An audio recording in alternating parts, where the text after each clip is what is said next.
Hi, welcome to a new vlog. It's Tuesday afternoon and I'm going to be getting on with some chores this afternoon in the house that I have been putting off, such as cleaning the oven and the windows.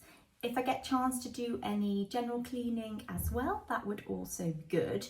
But before I get started, I would like to just nip into the garden to pick some rosemary to make a rosemary, ginger and lemon tea. There are a few viruses going around at the moment that I'm trying to steer clear of, so I'm just doing what I can to stay well. I'll also pick some lettuce leaves whilst I'm out there, I think, and make a halloumi salad for dinner, which is quick and easy and I think just right for tonight.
I thought I had some fresh ginger in the cupboard, but I haven't. So frozen ginger will have to do. I think it'll be fine.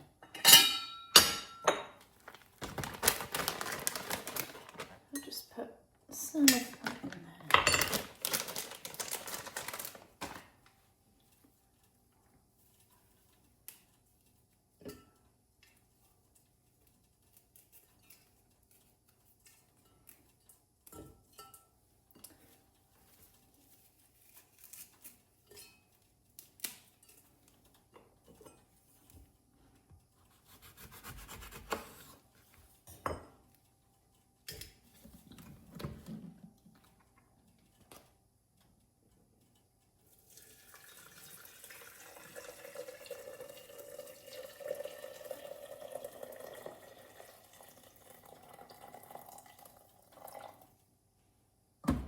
And I'll leave that to steep for about 15 minutes. This is the range of oven cleaning kit I use. I've been using it for years and I think it works particularly well. I buy them from Lakeland, but I think you can also get them on Amazon. This is the gel that I use for cleaning the oven itself. And then these are the bags that you pop the racks in. This is the inside of my oven at the moment. It's quite mortifying. I do a lot of cooking. Anyway, I've got my protective wear on, my gloves and my arm covers. This does come with in the kit, and it is actually really necessary to wear it because this product is very corrosive.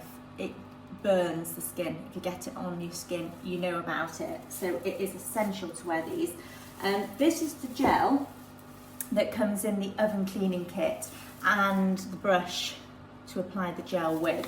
I put this gel on at 7 o'clock this morning and it's now coming up for 6:30. So it's been on almost 12 hours and it should be relatively easy to clean. But I have also got a scraper which is part of the Ovenmate range, I think. Actually, don't quote me on that. But I did buy this from Lakeland as well. And this is just, it's got a razor blade in it, you can see. So that lifts off, you can scrape off any really stubborn grime without damaging the oven.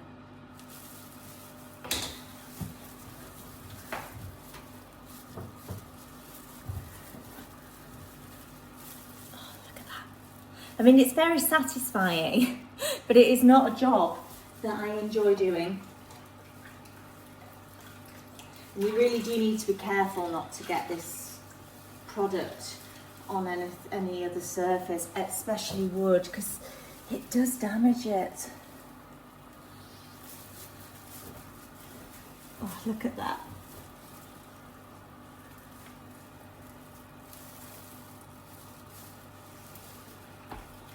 Got a little bucket of water here to make it easier so I'm not up and down to the sink constantly.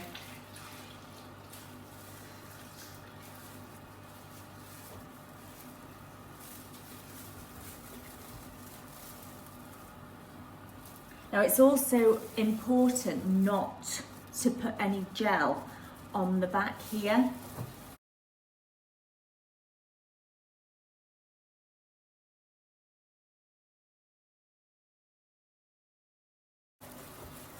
Doesn't look like there's going to be many stubborn bits to scrape off actually, which is just marvellous.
And now for the racks.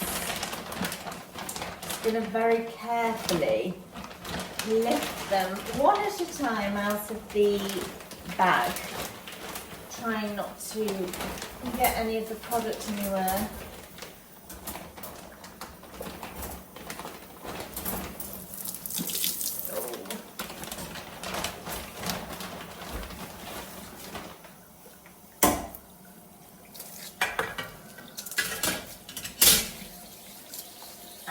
I find it useful to have a little piece of wire wool to help get any of the stubborn bits off, and they just come off really easily then with this.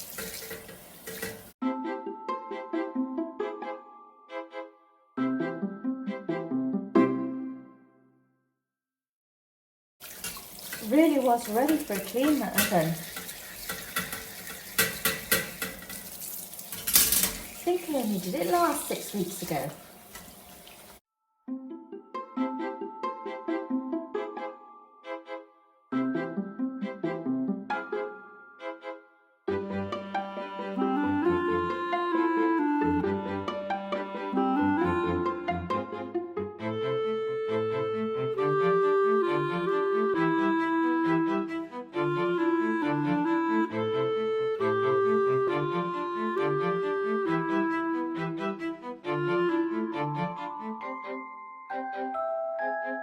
Well,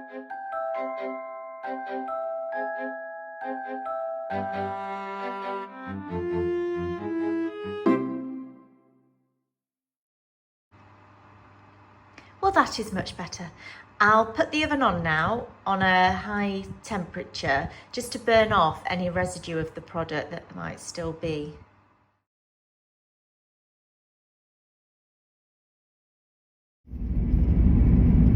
Good afternoon to you all. We are on Wednesday and I am just heading to Costco to get some last minute party supplies, and I thought you'd like to join me.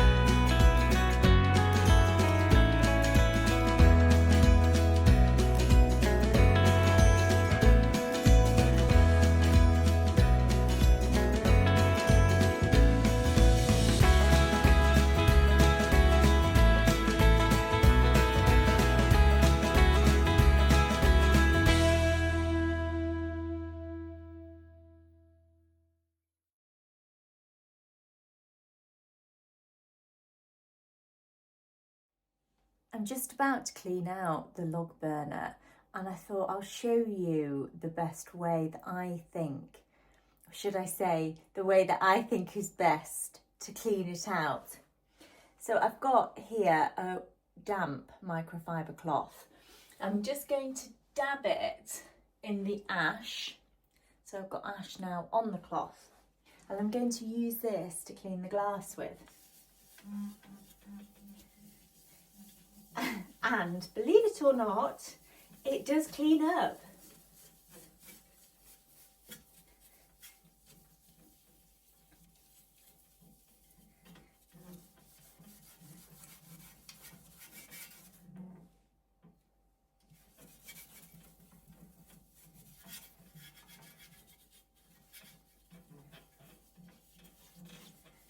I'm hoping you can see that. It's dark outside and it's a dark room really, this, so it might not be that clear to you. There we go. Easy. And then put that down, and I'm going to hoover out the ash.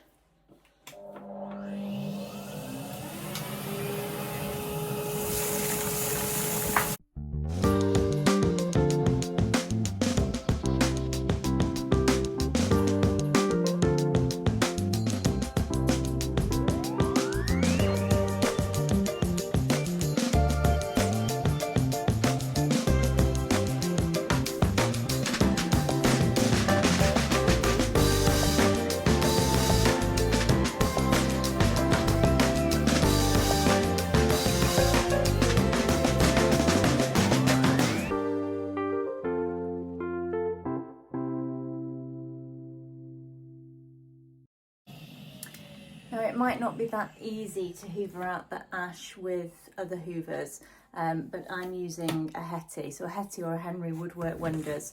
But as I say, it might not be a good idea with all hoovers.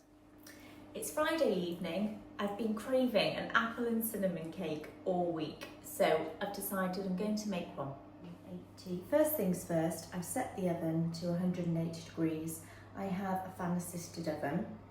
I've got here in this bowl 375 grams of self-raising flour, and to that I'm going to add 1 teaspoon of cinnamon and mix that together.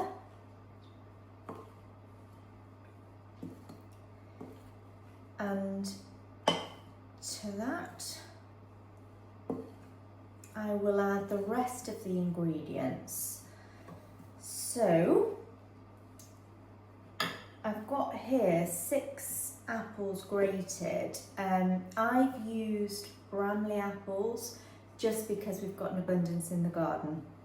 And even though Bramley apples generally aren't as sweet as eaters, these are fine for me.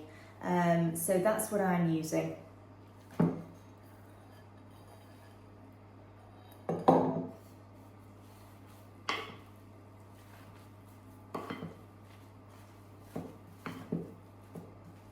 I don't think this bowl's going to be big enough actually.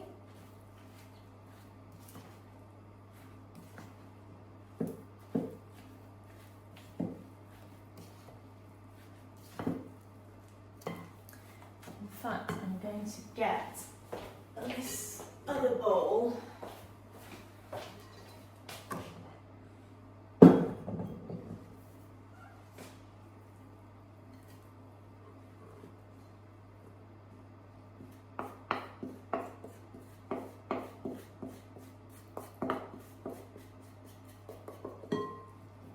That's better.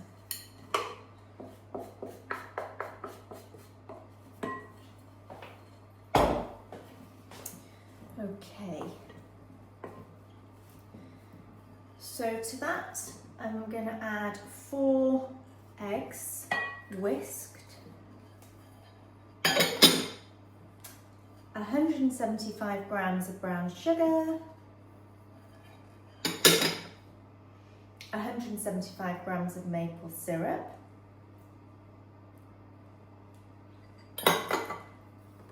250 grams of melted butter, and a scant of salt. And I'm going to mix all that together.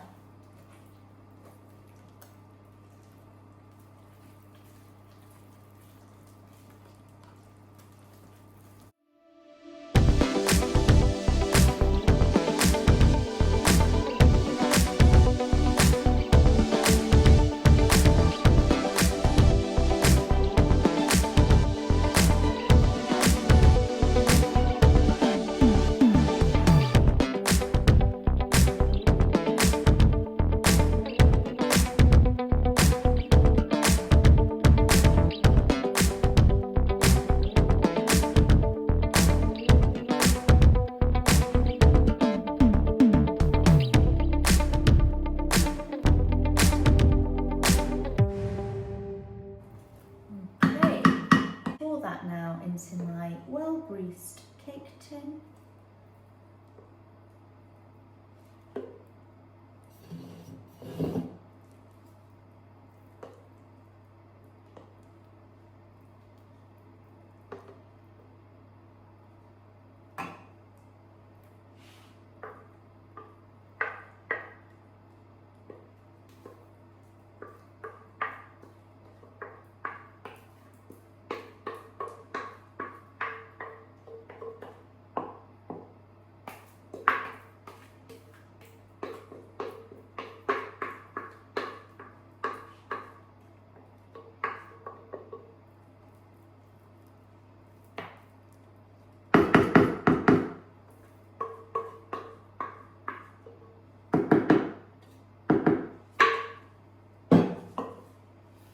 I'm going to pop that now into the oven for about 45 minutes to an hour, and once it's cooked through and cooled, I'll sprinkle the top with caster sugar and cinnamon.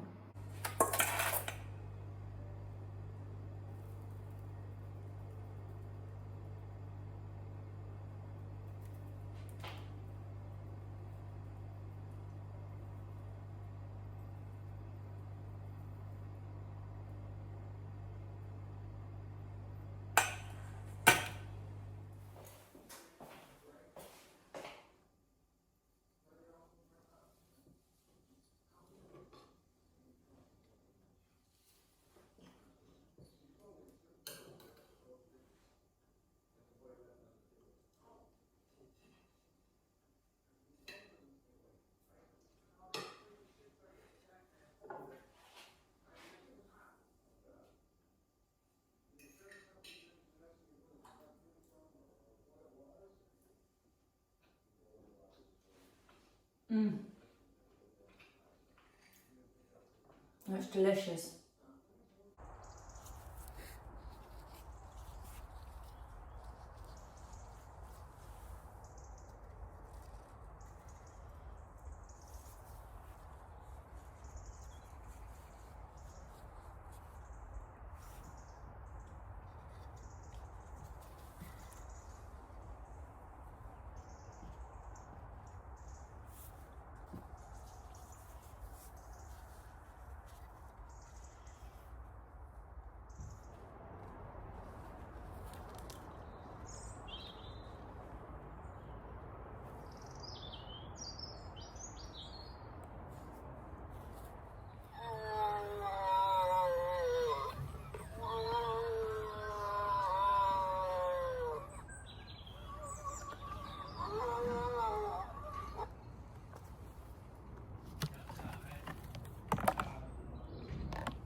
Oh, why don't you take off that mask?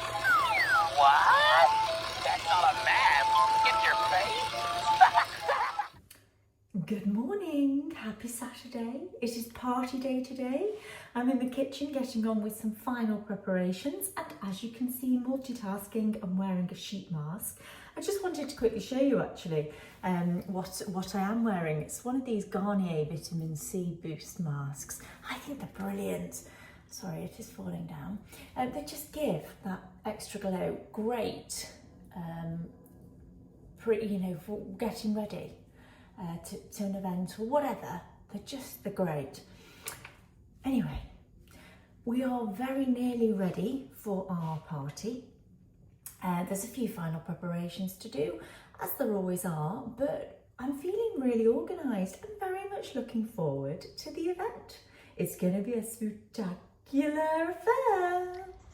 I've set up a little crafts table for the children for once they've finished on their trail, and I've got some paper masks here for them to colour in, little packs of crayons, and some treat bags again for them to colour in. These are just from B&M and these from Amazon. I think they're quite cute. I think it might be a little bit optimistic of me to think that they will sit and colour all revved up on sugar, but we will see.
I just wanted to show you my floral displays that I've attached to the awnings. They're really quick and easy to do, and I think they're quite effective. So I just wanted to quickly show you how I've done them. I've got these blocks of I've got these blocks of oasis. They're discoloured because they've been in the shed for ages, but they still work. And I have submerged it in water for about a minute, even though I've used artificial. It just makes it easier to stick everything in. So I've just I've attached it with string, and this is just some spare netting that I've then wrapped over in a bit to try and conceal a bit more. And then I've literally just stuck, I've got a load of twigs from in and around the garden, and then all this stuff, I mean, these are just from Temu, and these are from Temu. I mean, up close they do look quite artificial, but for what I'm doing, you know, I think they look quite effective. And then and there's some pampas grass, just hung some skeletons off, again from Temu, and I just think they look quite good.